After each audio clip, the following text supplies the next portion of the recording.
Kolaborategian egin dugu ikerketa bat aztertzeko gazteek, 15-16 urteko gazteek, ze erabilera egiten duten sare sozialetan.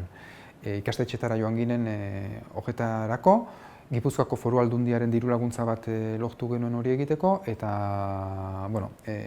lau ardatzetan bereziki oinarritu dugu gure ikerketa batetik, beren ze irudi erakusten duten, pribatutasuna nola zaintzen duten, sozializatzeko nola erabiltzen duten, eta ze hizkuntza ohitura dituzten sare sozialetan.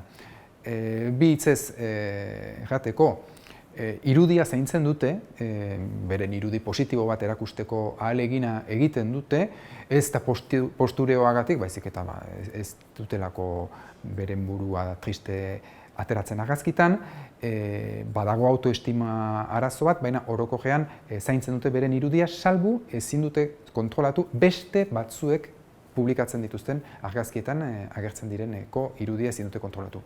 Pribatutasunari buruz ematen du nahiko kontzientzia hartua dutela ja adin hortan, hizkuntza ohiturei dagokienez islatzen da, beren eguneroko bizitzan daukaten hizkuntza ohitura islatzen da sare sozialetan, eta sozializazioa, uste dut importantea dela gazte hauentzat, zeren eta sare sozialekin egun osoan daude beren lagunekin harremanetan.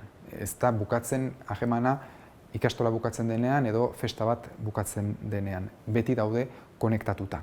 Eta balio die lagun berriak egiteko ere. Eta sekula gustuko ez duten edo ezagutzen ez duten pertsona bat harremanetan sartzen bada eta modu nahiko zakarrean sartzen bada bereziki, badituzte mekanismoak bidea mozteko halako inbasioei.